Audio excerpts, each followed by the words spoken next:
সব নেক আমলের সওয়াব বাড়তে বাড়তে 700 গুণ, কিন্তু রোজা ছাড়া, রোজার সওয়াব কি হবে?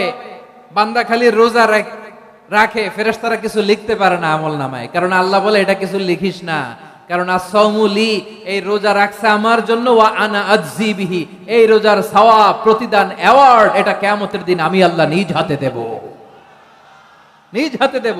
আরেক বর্ণনায় এসেছে ওয়ানা উজজাবি, আমি আল্লাহ নিজেই হয়ে যাব রোজার প্রতিদান। সুবহানাল্লাহ পড়েন। আবার আল্লাহর হাবিব বলেন ইন্না ফিল জান্নাতি সামানিয়াতু আবওয়াব, জান্নাতের দরজা মোট 8টা, ফিহা বাবুন ইউসাম্মা আর-রায়্যান, 8টা দরজার মধ্যে স্পেশাল একটা দরজা আছে, ওই দরজাটার নাম হলো আর-রায়্যান। রায়্যান দরজা, লা ইয়াদখুলুহু ইল্লা সাইমুন, রোজাদাররা ছাড়া কেউ ওই রায়্যান দরজা দিয়ে জান্নাতে ঢুকতে পারবে না। শুধু রোজাদারদের জন্য ওই দরজাটা খোলা থাকবে। লা ইয়াদখুলুহু ইল্লা সাইমুন, রোজাদাররা ছাড়া কেউ ঢুকতে পারবে না।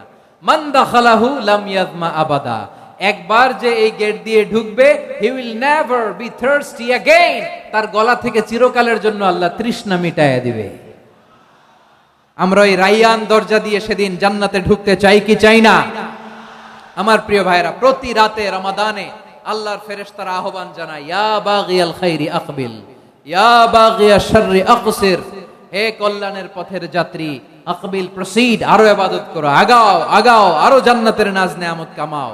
হে অকল্যাণের পথের যাত্রী, আকসির, স্টপ স্টপ, অনেক হয়েছে, আন্না, এই রমাদান এটা পাপের মাস নয়, এটা ইবাদত করে জান্নাত কামানোর মাস। চিল্লায় বলো ঠিক কি না?